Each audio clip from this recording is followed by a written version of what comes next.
E aí, pessoal, tudo bem com vocês? Trazendo aqui mais um vídeo no formato de ensaios, né? Meio roteirizados, meio não roteirizados, mas com uma reflexão que eu acho muito importante trazer, que tem respeito com o que aconteceu e se tornou manchete essa semana, que foi justamente o caso da Larissa Manoela. O caso da Larissa Manoela, que ficou publicizado em todo o Brasil pelo Fantástico, e eu quero trazer aqui uma reflexão para dizer, né? Porque muita gente foi se perguntar, porra, que situação de merda, né? Os pais estavam ali explorando a menina, estavam ali omitindo várias informações, e aí eu fiquei refletindo e eu quero trazer uma perspectiva de poder dividir aqui com vocês que esse tipo de fenômeno, esse tipo de desgraça só poderia acontecer em um tipo de sistema. E esse sistema, é claro, só poderia ser o capitalismo.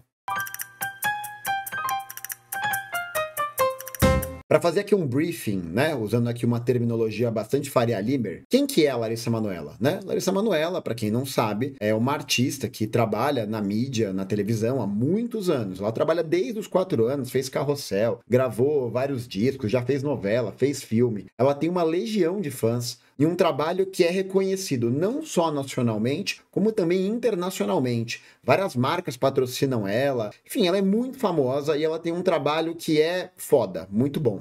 Só que o que acontece é que a Larissa Manoela, enquanto ela estava crescendo nesse processo do trabalho, quem administrava o patrimônio dela eram os pais dela. Então, quando os pais dela começaram esse processo de administração e gerenciamento da carreira dela, igual, por exemplo, o Chitãozinho Chororó fez com o Sandy Júnior, aliás, importante dizer, Sandy Júnior são duas pessoas, tá? Não é Sandy Júnior e o outro carinha, tá? É Sandy e Júnior.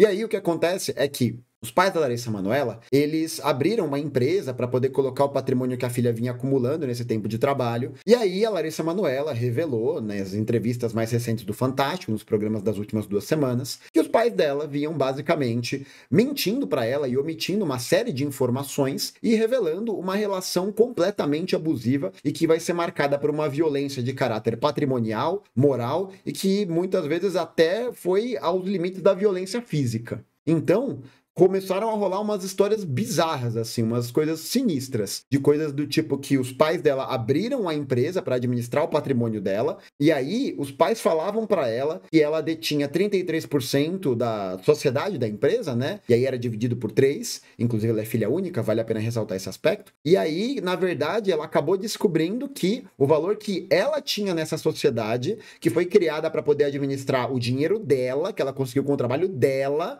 era de 2%. Enquanto a mãe, a Silvana, e o pai, o Gilberto, tinham 49% cada um. As situações eram bizarras, assim. E era coisa do tipo, Larissa Manoela precisar, né, uma pessoa milionária, precisar pedir para os pais dinheiro no Pix para poder pagar milho na praia. Tá ligado? Essa é a completa síntese, né, de uma violência patrimonial gigantesca e que incidiu sobre a atriz. Outros elementos dessa história também foram absolutamente chocantes, né? Como as revelações de funcionárias que dizem que a mãe da Larissa Manoela chegou a agredi-la, fazendo com que ela quebrasse um dente e que ela fosse gravar com esse dente quebrado durante algum tempo. Você tem relatos ali de mensagens de WhatsApp que exprimem uma violência, que exprimem uma grosseria sem tamanho, e fora também o fato de que o pai usava uma parte de, supostamente, né, vou meter aqui o supostamente, usava supostamente o patrimônio da filha e sustentava uma família em paralelo, né? É um cidadão de bem, coisa boa, coisa boa. Essa história me deixou muito encafifado, essa história me deixou muito pensativo num aspecto que eu acho que é muito interessante para a gente poder pensar a forma como muitas vezes os liberais e os conservadores se referem aos comunistas como os destruidores da família. Então a gente passa muito tempo da nossa vida pela propaganda anticomunista, pela propaganda do terrorismo midiático, ouvindo que os comunistas querem destruir a família, que eles querem destruir essas estruturas afetivas e que fazem com que as pessoas se relacionem. Quando, na verdade, analisar a história da Larissa Manoela faz com que a gente perceba que, na verdade, o único sistema que pode, de fato, destruir as relações que intermediam os familiares, essas questões dos afetos, é justamente o capitalismo. E eu vou explicar o porquê daqui a pouquinho. Mas antes disso, eu queria lembrar você que caso você não tenha se inscrito no canal ainda, não se esquece de inscrever, não se esquece de curtir o vídeo, de comentar, de dar aquele feedback, enfim, né? Toda aquela papagaiada que você já sabe. E caso você ainda não saiba, também vou fazer aqui um momento jabá, que é justamente o programa das aulas de história. Então aqui embaixo na descrição tem as aulas de história que propõem uma formação curricular básica e que tem por objetivo central garantir um acesso a um conteúdo preparado com o debate historiográfico atualizado e a um preço acessível, somente R$10,90 por mês, tá bom? Então fica aí o recado do jabá, volta pro vídeo. O caso que o Fantástico trouxe da Larissa Manoela é chocante, mas não é o primeiro e provavelmente não vai ser o último. Digo isso porque, para além da gente pensar em todas as outras pessoas que já passaram por um processo de exploração, de constrangimento e de mercantilização, a gente vai ter vários casos que são emblemáticos em relação a isso, né? A gente tem o caso do Michael Jackson e de todos os irmãos Jacksons que foram absolutamente explorados e violentados, né? Violentados no sentido econômico, pelo pai deles, o John Jackson, que fazia um monte de obrigações para os filhos ficarem cantando, criarem compromissos, enfim, né? Toda aquela história da infância roubada. A gente tem o caso do Macaulay Culkin, do ator que interpretou o Esqueceram de Mim, o Riquinho, aliás, baita filmes, né? Ele moveu um processo contra os pais quando ele tinha 15 anos de idade, porque os pais viviam brigando por causa da grana que ele havia feito. E aí eu fico pensando no tipo de terror e no tipo de caos que isso traz para a cabeça de uma criança que tá ali trabalhando, né? Que tá ali se formando enquanto sujeito, e você tem, intermediando aquele processo, os pais tretando para ver quem fica com mais dinheiro, quem vai ficar com qual mansão. Da mesma forma como foi com a Larissa Manoela, que tem um patrimônio estimado em 18 milhões de reais. Então eu acho que isso exprime bem essa característica e esse elemento dessa exploração. Mas para além dos casos mais famosos que a gente conhece, que eu comentei agora há pouco, eu acho que o caso mais emblemático e que pode dar um melhor território para a gente poder explorar e pensar essa questão é o caso da Britney Spears. A Britney Spears também é uma cantora, né? E ela surgiu ali nos anos 90 e ela trabalhou durante um tempo como cantora mirim pela Disney e se tornou uma estrela pop mundialmente conhecida por hits que são antológicos até hoje em qualquer festa universitária que toque música saudosa para os millennials, né? Tipo Baby One More Time, Toxic, entre outras. Só que a Britney Spears, a partir de 2007, 2008, começou a apresentar uma série de questões, né, uma série de problemas psicológicos e que acabaram levando ela a ganhar muita notoriedade na mídia, que fez um grande escarcéu com isso, né, para poder vender manchete de tabloide e de paparazzi. E a gente tem aquele momento icônico, né, muito conhecido, em que ela aparece sem os cabelos, com um guarda-chuva, batendo num carro, e ela teve algumas outras ações em que, dentro desse momento, ela acabou sendo considerada como incapaz de tutelar a si mesma. E eu acho que o primeiro ponto que eu queria trazer com relação a isso é a gente entender que a dimensão desse problema psicológico que muitas pessoas têm com relação a essa constituição da realidade, com essa constatação de como é que a vida está sendo, essa dificuldade, né, de lidar com o mundo, com as dificuldades, com as contradições, muitas vezes advém exatamente dos problemas psicológicos causados pelo excesso de trabalho, pelo isolamento com relação aos amigos, pelo processo de não ter uma paz na vida, de não conseguir produzir uma identidade que possa garantir que ela tenha algum tipo de sossego e que ela possa realmente se dedicar a ser quem ela gostaria de ser. Eu acho que é importante a gente entender que as dimensões das dificuldades que as pessoas têm muitas vezes são atravessadas necessariamente por questões ligadas à materialidade das relações de produção e de trabalho. A gente pode observar como uma parte considerável da classe trabalhadora hoje em dia é adoecida por ansiedade, depressão e outros tipos de transtornos e outros tipos de dificuldades justamente pelo ritmo de trabalho. Então, é quase inimaginável pensar que tipo de pressão e que tipo de exigência é feita para uma pessoa desde que ela tem uma idade muito pequena, desde que ela é criança até a vida adulta. Não tem como você não ficar a bublé das ideias com com tanta pressão e com tanta perspectiva em cima disso, tendo em vista que a Britney Spears, dentro dessa dinâmica, ela também se constitui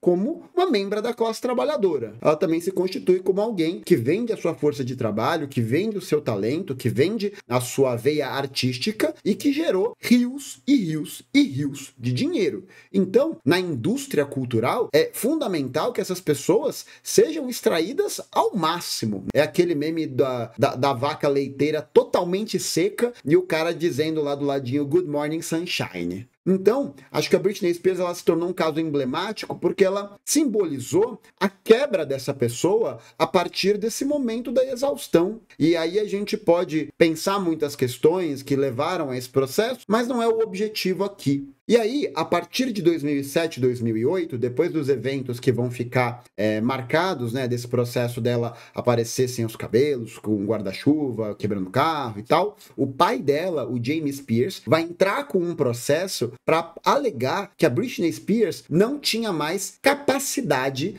de se autotutelar, né, de tomar as próprias decisões e de realmente ali administrar seu dinheiro, administrar sua vida, porque ela não tinha qualquer controle em relação a isso. Agora, uma coisa que é muito curiosa é que, ao mesmo tempo em que a Britney Spears foi colocada nesse lugar da incapacidade, e aí, né, olha só, quem se tornou seu tutor? Jamie Spears, o pai dela, que vai passar a administrar a fortuna dela, que girava acima dos 60 milhões de dólares. E dentro desse processo, dessa tutela, ainda que ela fosse considerada, né, incapaz e coisas assim, ela continuou gravando, fazendo show, fazendo turnê. Então é muito curioso e muito importante a gente observar o quanto a dinâmica da exploração e da mercantilização humana no capitalismo faz com que, ainda que as pessoas tenham essas dificuldades emocionais, psicológicas, etc e tal, elas continuam na esteira da produção e na esteira da exploração. E o pai da Britney Spears, o Jamie Spears, não teve qualquer tipo de escrúpulo ou qualquer tipo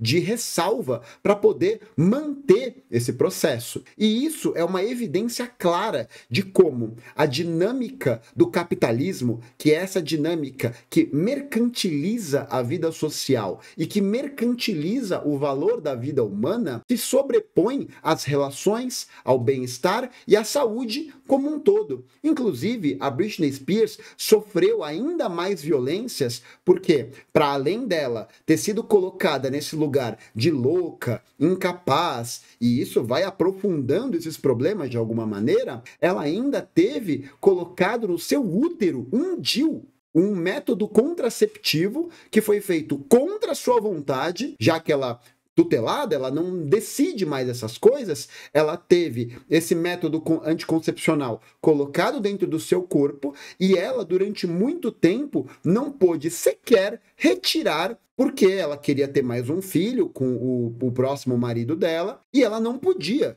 porque ela estava tutelada pelo pai a manter esse DIU dentro dela. Então eu acho que isso exprime ainda mais e isso potencializa a violência de gênero que atravessa esse processo. E a gente pode perceber e pensar o quanto essa violência de gênero ela atravessa várias dimensões da exploração da classe trabalhadora, sobretudo feminina, não só nos Estados Unidos ou não só no Brasil, mas no mundo inteiro. É muito curioso pensar que nunca houve a divulgação completa de qual foi o diagnóstico que colocou a Britney Spears nesse lugar. E aí, lá para 2018, 2019, a Britney ela começa a apresentar no grande público, né, alguns sinais de que ela estava melhorando, de que ela estava ganhando um pouco mais de consistência nesse processo da consciência dela, ou qualquer merda assim. E aí foi revelado, entre 2018 e 2019, que na verdade ela havia sido internada compulsoriamente numa clínica psiquiátrica porque, justamente, não é ela que decidia os destinos da sua vida. Então eu acho que esse é um exemplo muito sintomático. Aliás, a partir de 2021, começa a sair pela mídia o movimento Free Britney, né? Que era justamente o movimento que visava retirar a tutela do bosta do pai dela e que garantiria para ela algum tipo de liberdade e de autonomia. Porque esse é um outro elemento. Quanto mais essa pessoa ela vai sendo explorada e vai sendo colocada nesse lugar da subserviência, nesse lugar da incapacidade, maiores vão ser as contradições que isso vai gerar e maiores vão ser os danos que essa pessoa vai passar por estar sendo constantemente explorada e, pior ainda, né, explorada pelo pai e pela indústria cultural, mas o pai fazendo essa mediação, já que ele era o tutor e tinha consciência desse processo todo. E aí a gente tem realmente ali um processo de deflagração, uma constatação muito explícita de como as relações capitalistas, as relações mercadológicas que existem dentro do seio social capitalista fazem com que até as relações familiares deixem de ter qualquer tipo de vínculo com a afetividade, com o amor, com o carinho e qualquer coisa assim, e passem a se tornar relações de caráter mercadológica. Mas sabe quem disse isso? Sabe quem disse isso lá em 1848? Ele mesmo, o tio Marx. Você é o bichão mesmo, hein, doido? Eu separei aqui um trechinho do Manifesto do Partido Comunista, livro bastante básico para a gente poder entender essas dimensões, essas contradições, e é muito interessante a gente observar o quanto Marx e o Engels já conseguiam, a partir da sua época, entender de que maneira as relações que são produzidas pelo capitalismo, né, as relações de produção, e, sobretudo, o domínio da dimensão da forma mercadoria em toda a sociedade e como ela afeta diretamente a vida e outros aspectos da vida social, que não só da vida econômica. Então, olha só, eu separei aqui esse trechinho só para a gente dar uma olhada. Na verdade, são alguns trechinhos, que é primeiro esse aqui.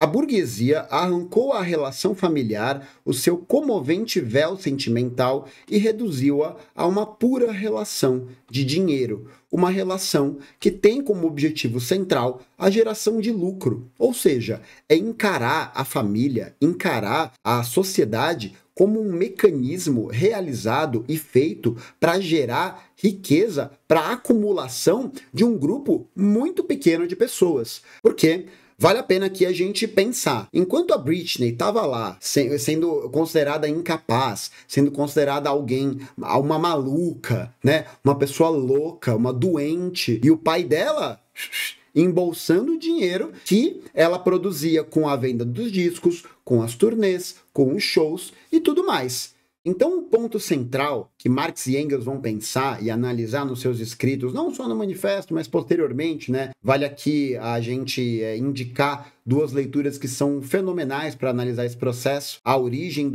da Família, do Estado e da Propriedade Privada, escrito pelo Engels, e Sobre o Suicídio, escrito pelo Marx. Um livro bem pequenininho, mas que é muito potente para poder mostrar de que maneira o capitalismo produz um sofrimento potencializado sobre as mulheres. E nessa dimensão, no Manifesto Comunista, o que o Marx e o Engels defendem centralmente é a extinção da família. Mas aí, quando a gente escuta isso de um liberal e de um conservador, a gente acaba não entendendo muito bem qual que é a dimensão desse processo. Porque as pessoas vão pensar, ah, não, então o comunista quer ir lá e tirar meu filho de mim, o comunista quer ir lá e destruir as relações que eu criei com a minha família, e não é bem isso. Na verdade, os comunistas são favoráveis à supressão da família enquanto uma organização da ordem burguesa, porque os comunistas entendem que a ordem instituída à força pela burguesia faz com que, inclusive, as relações familiares passem por um processo de mercantilização dos seus aspectos, que passem por um processo de objetificação dos seres que constituem aquele grupo. Então a gente pode pegar vários exemplos de muitas vezes crianças que são obrigadas a trabalhar pelos pais, que são colocadas em locais de prostituição, crianças que muitas vezes são violentadas dentro de casa e que, dentro dessa essa dinâmica, realmente não existe uma preocupação com o bem-estar, com a defesa, com a perspectiva de que aquela criança ela é um ser humano e não uma propriedade privada. E o Marx e o Engels deixam isso bem claro, de novo, no manifesto. Supressão da família. Até os mais radicais se indignam com este propósito infame dos comunistas. Sobre que assenta a família atual, a família burguesa? Sobre o capital, sobre o proveito privado. Completamente desenvolvida, ela só existe para a burguesia, mas ela encontra o seu complemento na ausência forçada da família para os proletários e na prostituição pública. A família dos burgueses elimina-se naturalmente com o eliminar deste seu complemento, e ambos desaparecem com o desaparecer do capital. Censurai-nos por querermos suprimir a exploração das crianças pelos pais? Confessamos este crime. Mas, dizei vós, nós suprimimos as relações mais íntimas ao pormos no lugar da educação doméstica a social. E não está também a vossa educação determinada pela sociedade, pelas relações sociais em que educais, pela intromissão mais direta ou mais indireta da sociedade por meio da escola, etc.? Os comunistas não inventam o efeito da sociedade sobre a educação, apenas transformam o seu caráter, arrancam a educação à influência da classe dominante. Então esse trecho deixa bastante evidente como a preocupação que os comunistas têm não é com a destruição da família per si, né? Não é a destruição da família enquanto uma unidade de afeto, de cuidado, de reciprocidade, mas é a compreensão de que enquanto a gente não superar a propriedade privada, enquanto a gente não superar a lógica de exploração, esse tipo de dinâmica vai continuar sendo reproduzida à torto e à direita, sejam em casos como o da Britney Spears, sejam em casos da Larissa Manoela, ou em outras centenas de milhares de casos que existem por aí e que, sinteticamente, mostram pra gente que o problema central e que faz com que esse tipo de bizarrice, né, para não dizer violência, atrocidade que aconteceu com a Larissa Manoela, não é uma exceção, mas a regra pela qual essa sociedade ela é regida. Marx e Engels vão continuar aqui. O palavreado burguês acerca da família e da educação, acerca da relação íntima de pais e filhos, torna-se tanto mais repugnante quanto mais, em consequência da grande indústria, todos os laços de família dos proletários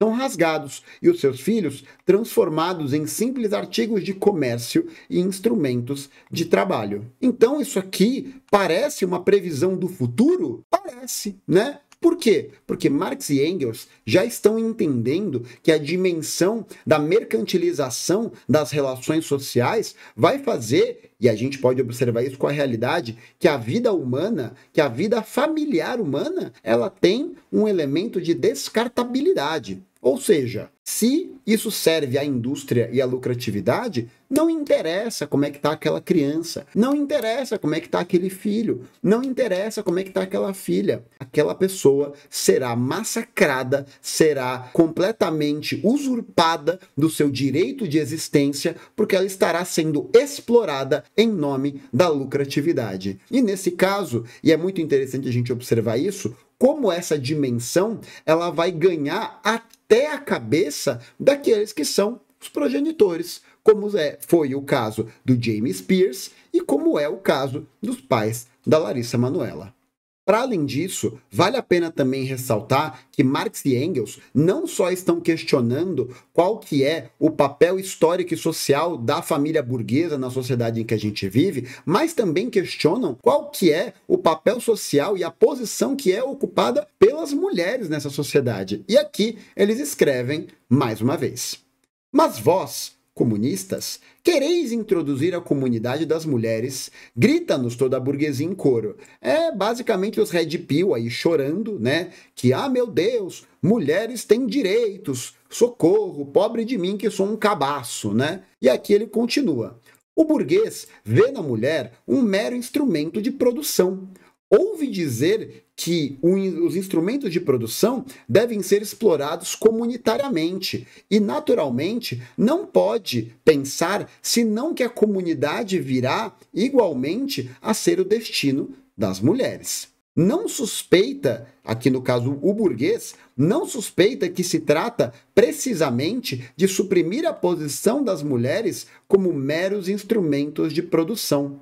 De resto, não há nada mais ridículo do que a moralíssima indignação dos nossos burgueses acerca da pretensa comunidade oficial de mulheres dos comunistas. Os comunistas não precisam de introduzir a comunidade de mulheres. Ela existiu quase sempre. Os nossos burgueses, não contentes com o fato de que as mulheres e as filhas dos seus proletários estão à sua disposição, para nem sequer falar da prostituição oficial, acham um prazer capital em seduzir as esposas uns dos outros, né?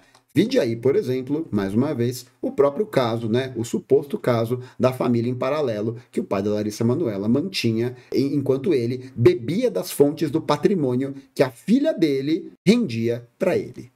O casamento burguês é, na realidade, a comunidade das esposas. Isso aqui é muito interessante. Quanto muito poder se ia censurar aos comunistas quererem introduzir uma comunidade de mulheres franca, oficial, onde há uma hipocritamente escondida. Então veja, o Marx está dizendo aqui que o capitalismo produz a partir da obrigatoriedade da estruturação de uma família monogâmica e patriarcal não é uma comunidade de mulheres, mas uma comunidade de esposas e que, portanto, são subservientes ao lugar dos maridos que compõem a alta burguesia. Também não é insuficiente ressaltar que essa dinâmica ideológica vai se reproduzir incessantemente também não só pelos quadros da burguesia, mas também pelos quadros do próprio proletariado. Porque, afinal de contas, relembrando aí a ideologia alemã de Marx e Engels, a ideologia de um tempo é a ideologia da classe dominante daquele tempo. Portanto, se nós vivemos em uma dimensão da sociedade burguesa e é a burguesia que comanda essa sociedade, todos os elementos ideológicos que dão esse cimento para essa sociedade vão ser os elementos ideológicos que vão beneficiar e privilegiar as relações que vão garantir a lucratividade da burguesia e a sua sustentação e sua dominação enquanto classe. O caso da Larissa Manoela é um caso que é muito sintomático e muito emblemático para a gente poder perceber quão hipócrita e quão podre é a ideologia burguesa, que nos vende um ideal de família, que nos vende um ideal de sociedade e que por trás desse véu de idealizações, o que existe é a sustentação de um modelo de violência, de exploração, de misoginia e de uma série de estruturas que, no final das contas, vai poder garantir a reprodução do capital, a reprodução da exploração e a garantia da lucratividade. E, sobretudo, e talvez seja o mais grave, o processo de se dar conta de que as vidas humanas, elas não importam, de que as relações familiares, no final das contas, elas não importam, porque, na verdade, o que faz com que elas tenham substância, o que faz com que elas tenham validade na sociedade burguesa, não é a convivência, não é a comunidade, não é a compreensão da coletividade, mas sim a sua aceitação enquanto uma propriedade privada. Por isso, sim, nós comunistas queremos acabar com a família burguesa, porque a única coisa que a família burguesa produz é a violência, é a destruição, é o sofrimento, é a dor de alguém que trabalhou muito na vida e nunca pôde acessar o fruto do seu trabalho porque estava sendo surrupiada e porque estava sendo explorada e alienada de si mesma por aqueles que se esperava que seriam as últimas pessoas a fazer isso, a sua própria família.